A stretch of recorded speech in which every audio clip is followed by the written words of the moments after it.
Yahoo! ఏ డింగి చిక, ఏ డింగి చిక, ఏ డింగి చిక, ఏ డింగి చిక.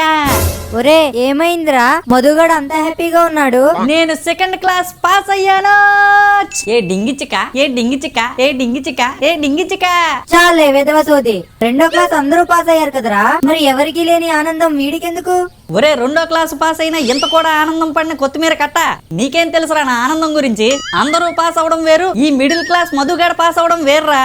ఏం వేర్రా? ఏంటి తేడా? నేను చెప్తాను రా, వీడు ఎలా పాస్ అయ్యాడు.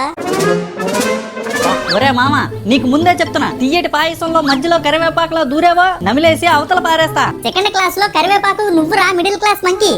ఒరే వీడు ఎలా పాస్ అయ్యాడో తెలుసా? ప్రిన్సిపల్ గారు, మీ అసంతృప్తి నాకు అర్థమవుతుంది, కానీ ఈ ఒక్కసారికి నా ముఖం చూసి మా వాడిని 3rd క్లాస్ కి ప్రమోట్ చేయండి. ఇంకెన్ని క్లాసులు ఫెయిల్ అవుతాడు?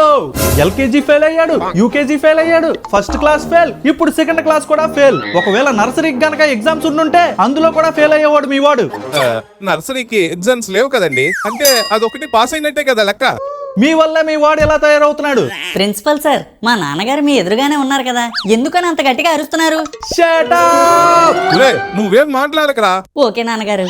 సార్ కొంచెం టైంకి స్కూల్ ఫీజు కట్టరు, వీడేమో టైంకి స్కూల్ కి రాడు, పరీక్షలు పెడితే పాస్ అవ్వడు. కానీ నేను మాత్రం ప్రతి సంవత్సరం వీడిని పాస్ చేయడానికే ఒక చారిటబుల్ ట్రస్ట్ పెట్టినట్టు ప్రతి సంవత్సరం వీడిని పాస్ చేయాల్సి వస్తుంది.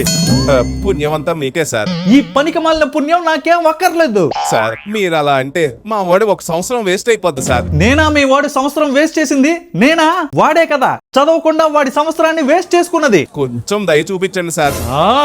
సరే, ఇదే లాస్ట్ వార్నింగ్. ఈ ఒక్కసారికి మీ ముఖం చూసి వీడిని 3rd క్లాస్ కి ప్రమోట్ చేస్తున్నాను. యాహూ!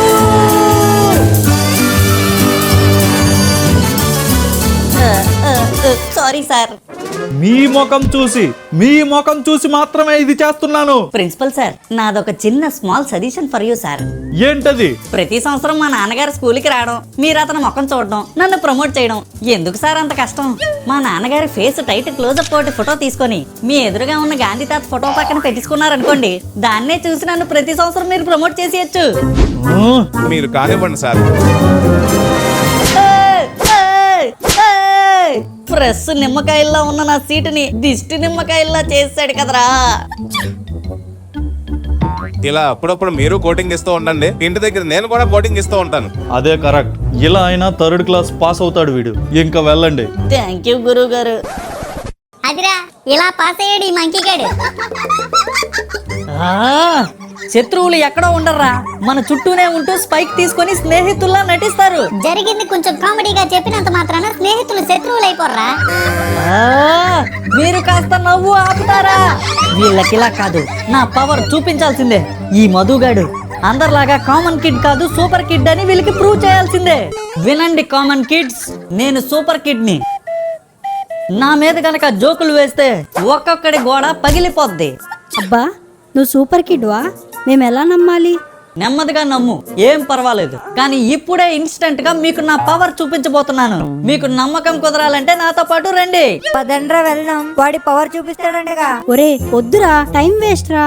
ఒకవేళ వాడికి నిజంగా పవర్స్ ఉంటే మనకి ఏదో ఒక విధంగా ఉపయోగపడతాడు కదరా. పదండి, వాడికి పవర్స్ ఉన్నాయా లేదా వెళ్ళి చూద్దాం. ఈ గోడ పొద్దున్నే కట్టారు, దీన్ని నేను గుద్దగానే విరిగిపోతుంది. అతడు సినిమాలో మహేష్ బాబు లాగా ఒక్క గుద్దుతో ఈ గోడని కింద పడేస్తా. ఈ కామన్ కిడ్స్ అందరూ నాకు నిజంగానే పవర్స్ ఉన్నాయని నమ్మేస్తారు.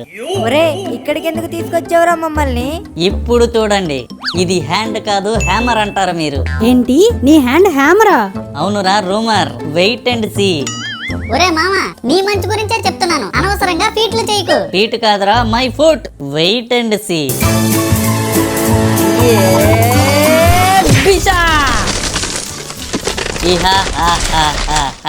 చూశారు కదరా, నేను కామన్ కిడ్ కాదు, సూపర్ కిడ్ ని. అయినా నేను సూపర్ కిడ్ నే.